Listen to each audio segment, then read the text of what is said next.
भाऊ नमस्कार. काही वेळापूर्वी विडणी आणि पिंपरजच्या सरहद्दीवरती एक अघोरी विद्या करणारे गाडी सापडली होती. याबाबत अनेक तर्कवितर्क सांगितले जात आहेत. याबद्दल आपल्याला काय वाटतं? मला ह्याच्याबद्दल काय फारशी माहिती नाही, परंतु काही यूट्यूबवर वगैरे काहीतरी काही न्यूज चॅनल्सवर काही त्या ठिकाणी काही लोक बोलण्याचं मी पाहिलं. त्याच्यामध्ये नेमकी कोण आहेत हे कोण नाही ते मला काहीच कल्पना त्यावरून काही आलेली नाही. पण अशा प्रकारची काही आगोरी विद्या वगैरे ह्याचा माझा किंवा आमच्या संपूर्ण कुटुंबाचा याच्यावर मला वाटतं काडीचाही विश्वास नाही.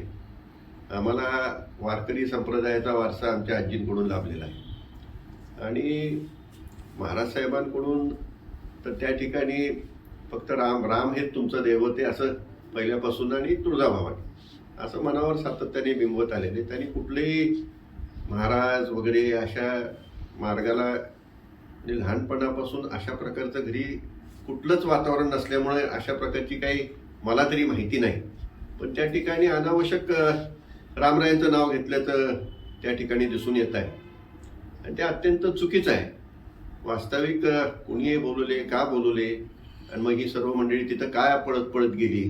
त्या ठिकाणी माझी खासदारही दिसत आहेत, ते का तिथं पळत पळत गेली ह्याचं काय कोडं मला काही उलगडलं नाही.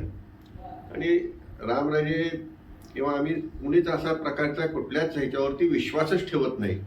त्यामुळं लाभाकरता करायचा दुसऱ्याच्या तोट्याकरता करायचा हा त्या ठिकाणी प्रश्नच येत नाही. 17 जानेवारी 2025 रोजी विडणीमध्ये असाच एक अघोरी प्रकार घडला होता. छिन्नविच्छिन्न परिस्थितीमध्ये एक शव सापडलं होतं तिथं. त्याचा अजूनही अद्यापही तपास लागलेला नाही पोलिसांकडून. त्याच अनुषंगानं ही घटना आहे का असं आपल्याला काही नमूद करावं. मला ती घटना झालेली त्याची कल्पना आहे, परंतु ह्या घटनेचा ज्याचा काही संबंध असेल नसेल मला काही त्याच्याबद्दल सांगता येणार नाही. आणि त्या साधू लोकांना लगेच सोडण्यात आलं. जर आता खरोखर तशा प्रकारचं मला वाटतं कायद्याने सुद्धा त्याच्यावरती काही तरतुदी आहेत की आघोरी विद्या करत असली तर काही कायद्यामध्ये सुद्धा त्या ठिकाणी काही कलम आहेत. मग त्यांच्यावरती ॲक्शन घ्यायला पाहिजे होतं. कोण तिथं तरी पळत पळत येतं आणि त्यांना सोडतंय हे थोडंसं सगळं वेगळंच त्या ठिकाणी वाटतंय की तुम्हीच बोलवली होती, पकडली गेली म्हणून तुम्हीच येऊन तिथं सोडली आहेत का आणि दुसऱ्यांची नावं त्या ठिकाणी घेताय. हे काही विषय काही लक्षात येत नाही. म्हणजे विरोधकांचा राजकीय स्टंट वाटतं आपल्याला. 100% राजकीय स्टंट आहे. रामरायाचं नाव घेणं हाच राजकीय स्टंटच झाला ना. त्या ठिकाणी ती गाडी ती तुम्ही त्या ठिकाणी जाताय, माझी खासदार त्या ठिकाणी जात आहेत, त्या ठिकाणी मोठ्या मनाने गाडी सोडून देत आहेत. हा राजकीय स्टंट नाही तर दुसरं काय.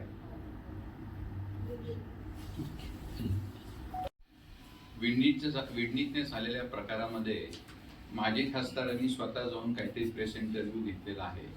हा सगळ्या रड्याचे डाव करण्याचे ह्यांचे शेवटच्या मिनिटाचे प्रयत्न आहेत.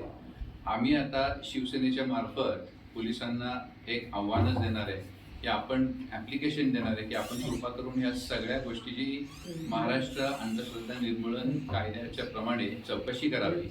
आणि एवढंच जर माजी खासदारांना पडलं होतं की असे प्रकार इथे फलटणमध्ये घडत आहेत तर त्यांनी स्वतः का त्या तांत्रिक लोकांना सोडून दिलं. तिथे जेव्हा पोलीस पोहोचले होते तेव्हा पोलिसांना त्यांनी कारवाई करून देण्याचा एक संधी द्यायला हवी होती.